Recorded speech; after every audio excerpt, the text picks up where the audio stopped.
বিশ্বকাপের দ্বিতীয় ম্যাচে একাদশে বড় পরিবর্তনের আভাস আর্জেন্টিনা শিবিরে। প্রথম ম্যাচে লিওনেল মেসির দুর্দান্ত হ্যাটট্রিকে আলজেরিয়াকে ৩-০ গোলে উড়িয়ে দিয়ে দুর্দান্ত জয় পেয়েছে আলবিসেলেস্তেরা। তবে অস্ট্রিয়ার বিপক্ষে মাঠে নামার আগে উইনিং কম্বিনেশন ভাঙার পরিকল্পনা করেছেন কোচ লিওনেল স্কালোনি।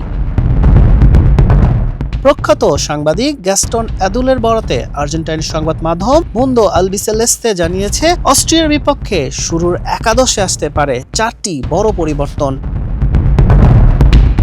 আলজেরিয়ার বিপক্ষে সহজ জয় পেলেও অস্ট্রিয়া ম্যাচের আগে কৌশলে পরিবর্তন আনছেন স্কালোনি। মুন্দো আলবিসেলেস্তের প্রতিবেদন অনুযায়ী প্রথম পরিবর্তনটি আসতে পারে রক্ষণভাগে। আলজেরিয়ার বিপক্ষে শুরুর একাদশে থাকা গঞ্জালো মন্তিন-এলের জায়গায় রাইট ব্যাকে দেখা যেতে পারে আগের ম্যাচের বদলি নাহুয়েল মোলিনাকে। ডিফেন্স লাইনে দ্বিতীয় পরিবর্তনটি আসতে পারে লেফট ব্যাকে। ইনজুরি কাটিয়ে পুরোপুরি ফিট হয়ে উঠেছেন অভিজ্ঞ নিকোলাস তাগলিয়াফিকো। ফলে আলজেরিয়া ম্যাচে তার জায়গায় খেলা ফাকুন্দো মেদিনার বদলে আবারও শুরুর একাদশে ফিরতে পারেন তাগলিয়াফিকো।